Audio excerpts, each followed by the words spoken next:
नमस्कार, आप सभी का स्वागत है। मुख्य रूप से आज हम लैंगिक अनुपात सहित पूरे देश का विवरण बताना चाहेंगे कि कौन कौन से देश में कितना लिंगानुपात है और क्या है। तो आइए इसी के साथ अपने प्यारे भारत के साथ प्रारंभ करते हैं। प्यारे भारत की स्थिति लैंगिक अनुपात में काफ़ी पेचीदा है। क्यों? क्योंकि यहाँ का लैंगिक अनुपात 2016 के अनुसार 879 था और ये मुख्य रूप से अभी की स्थिति देखा जाए तो इसकी 940 हो चुकी है। वर्तमान में इसी के साथ बगल में इसके चाइना, मुख्य रूप से चाइना की स्थिति देखा जाए तो चाइना जो है 944 है, यानी कि 944 महिलाएं पे जो है वह 1000 पुरुष है। मुख्य रूप से 1000 पुरुष पर सबसे अधिक जो है लैंगिक अनुपात देखा जाए तो यहाँ पर रसिया में है। रसिया यानी कि 1140 महिलाओं पर 1000 पुरुष है।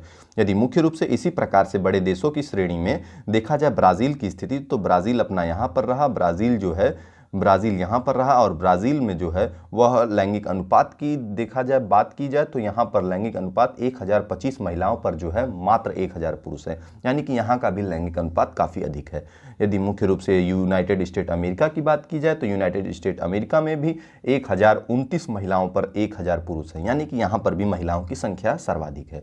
यदि मुख्य रूप से इसी प्रकार से बड़े देश में अगर काउंटिंग की जाए जापान की, तो जापान आप देख सकते हैं, जापान हिरोशिमा नागासाकी जहां पर परमाणु बम बरसा था, इतनी विकट अवस्था में होने के बावजूद भी वह उभरे और इस प्रकार से ग्रोथ भी किए। और ग्रोथ के बाद यहाँ के लैंगिक अनुपात की बात की जाए तो 1041, यानी कि जापान के मुकाबले भी यहाँ का लैंगिक अनुपात अत्यधिक बेहतर है। यदि इसी प्रकार से बड़े देशों की श्रेणी को हम समाप्त करते हुए आपको जो है इसका विवरण सहित आपको आगे बताएंगे और किस प्रकार से हम इसको समझाने वाले हैं वह रुचिगत होगा। तो आइए इसी के साथ हम प्रारंभ करते हैं। मुख्य रूप से आज का विषय जो है हमारा न्यूज़पेपर से जुड़ा हुआ है, यानी कि सुर्खियों से जुड़ा हुआ है, जिस आधार पर आज हम चर्चा करने वाले हैं। तो आइए हम देखते हैं इसी के साथ आज का मुख्य सूचना क्या है। तो भारत को लैंगिक समानता को पाटना चाहिए। मुख्य रूप से लैंगिक समानता को पाटने के बाद ही जो है वह वर्तमान दृष्टिकोण में महिलाओं की स्थिति सुधरेगी, क्योंकि जब समानता आएगी तभी सुधार होगा, चाहे वो लैंगिक आधार पे हो, चाहे वह किसी भी आधार पर देखा जाए। एडीजी के लक्ष्य 5 लैंगिक समानता के लक्ष्यों के अधिक मजबूत कार्यान्वयन पर ध्यान केंद्रित करने से महिलाओं के नेतृत्व वाले विकास पर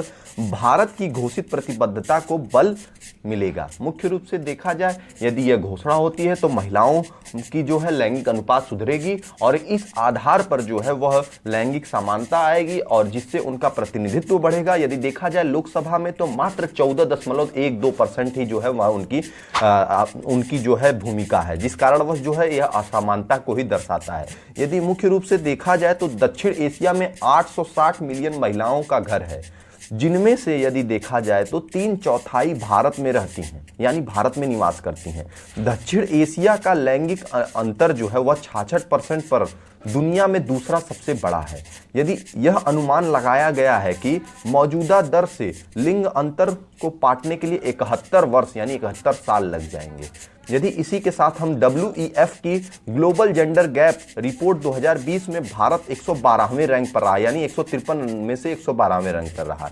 महिलाओं के लिए औसतन वेतन और उनके पुरुष सहयोगियों से 70% है। यदि सामाजिक, आर्थिक और जाति जनगणना के आधार पर यानी SECC के अनुसार अगर देखा जाए तो ग्रामीण महिलाएं जो हैं, यानी कि गांव की जो महिलाएं हैं, उनका नेतृत्व वाले 12.8% महिलाएं जो हैं परिवारों का भरण पोषण करती हैं, जिनका जो है मासिक आय मात्र 5000 से भी कम है, यानी कि उनकी स्थिति जो है वह काफ़ी गंभीर है। इसका कारण क्या है वो इस विषय में चर्चा करेगी सरकार और इसमें काफ़ी ग्रोथ लाने की। यदि घरेलू हिंसा, यानी कि हम सामाजिक सुधार के लिए, यदि महिलाओं में सुधार लाने के लिए घरेलू हिंसा में महिलाओं का संरक्षण अधिनियम 2005, कार्यस्थल पर यौन उत्पीड़न से यदि अधिनियम 2013 की बात करें, यदि विवाह निषेध अधिनियम 2006 की बात करें, यदि समान परिश्रमी अधिनियम 1976 की बात करें, या तो 2015 संपत्ति विरासत हिंदू अधिकारों के यदि अधिकारों पर कानून की बात करें, तो इनके आधार पर जो है यह कानून होने के बावजूद भी उनकी स्थिति काफ़ी गंभीर है। फिर भी जो है 1000